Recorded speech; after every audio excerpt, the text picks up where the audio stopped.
Hey you guys, how is it going? It is Claryberry, and I'm here today to talk to you about ADA, Cardano. We are looking at this cryptocurrency from September 5th through the 6th, and that's all. So there's not a lot, a ton of aspects peaking or even starting on these days, but what we do have is pretty potent. So let's look at the 4th before we get started. Did talk about this in the last video, but as you know, we tend to give little sneak previews, little extra bonuses. So don't forget, thumbs up, like, share, subscribe, all very helpful. You can also find me all over social media. I'm Claryberry at Facebook, Instagram, Twitter, Tumblr, Pinterest, etc. And yeah, remember, this is not financial advice. This is just my personal feelings on when's the best time to, get in to buy the dips. And, really just a dollar cost average in is kind of the main goal, because, we know how volatile crypto is, and it's best to try to get in. If you're going to keep putting in money in, then it's best to do it when the dips are low and not when they are high. So that's kind of what we're looking for.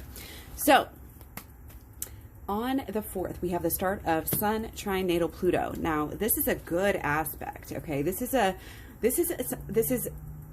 beginning. The ones are kind of in that position between the old and the new, and these are vast changes, and not just changes with us, with people with Bitcoin. This is vast changes. This ultimately, this Pluto and Capricorn is really speaking to way bigger changes in our financial systems that we are going to be dealing with, really, especially this year into 2022, 2023, and through 2025, 26.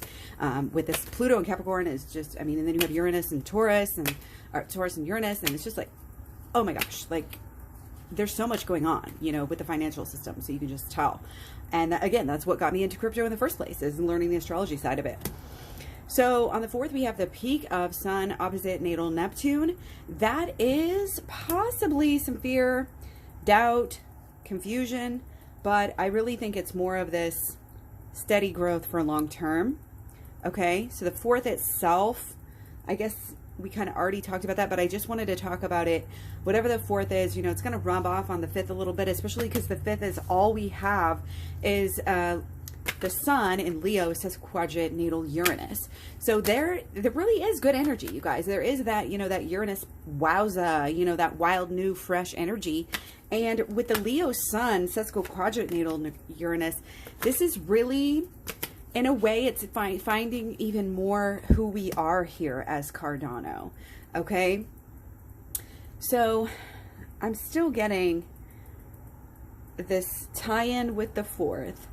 There's kind of something, it could be this Sun opposite natal Neptune, which is more of it's a bigger aspect, than our sesquiquadrate. So we might still be having some sideways energy. Again, it's long-term gains is what we're looking at here. We're not going to be looking at a ton of things happening, obviously, on a Sunday. Usually that doesn't happen, but just know that the energy is good. So if it goes up a little bit, it's not going to be, actually on the 5th, that's a really good aspect. Even though it's just a sesquiquadrate, we could have a good Sunday again. It could happen maybe earlier on the 5th is kind of coming through, like the 4th and the 5th is going to be good. The 5th might cool off a little bit, but then for the 6th, guys, we have Venus conjunct natal Jupiter. This is more of like a POW, okay?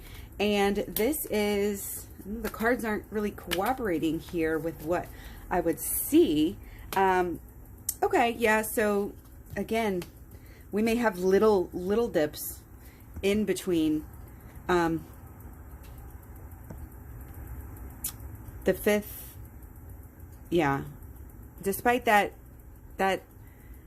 good, wild energy, that and it really potentially that Uranus energy on the 5th could be down quite a bit here.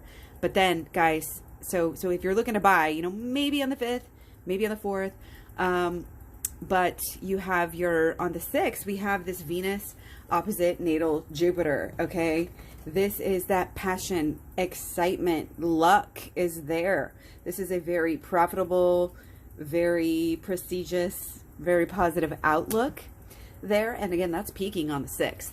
not only that, okay, not only Venus conjunct natal Jupiter, pow, boom, excitement, luck, etc., but we also have Mars conjunct natal Sun. Sun's in Leo. Guys, this is a lot of fire.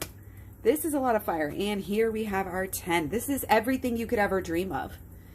This is an earthquake ready to blow up again, and it just blew up. You just had, you know, possible, again, I mean, I wouldn't be surprised if we keep pumping out all-time highs with this energy. Could go up too fast. Could go up and then, you know, and then come back down to a new cycle quickly. Not a big cycle, but, you know, like small little daily ups and downs. There's a little bit of, the only thing bad there is, again, that going up too fast. You know, spilling your load too fast is how that came across. Sorry if that's not what you wanted to hear. But yeah, but should be, again, doing pretty well with those two aspects combined on the 6th. Nothing negative to really balance that out, so to speak. On the 7th, there's going to be more of a balancing out. We have Mercury square natal Pluto.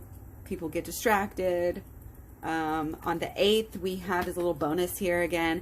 The 8th, we have Venus opposite natal Uranus. That's more of the wow and the, oh yeah, we've been waiting for this forever. And again, there's a lot of renewal. There's a lot of starting over. And again, it's starting over in a new way where now we know where we are. Now we know that Ada's top dog. Now we can show what we're really capable of. Like, this is good, positive, yet stable. Popularity, you know, loved, appreciated, valued energy here. And yeah, I think that's pretty much all I have for now. Thank you so much for being here. Again, thanks for the likes and the comments and all that good stuff, and staying tuned, and, you know, hit those notifications so you can stay tuned when these videos come out. You never know, it could really help you out. So again, not financial advice, just my personal intuitive feelings and you know, astrological research. So thanks so much for being here. I'll talk to you soon. Bye.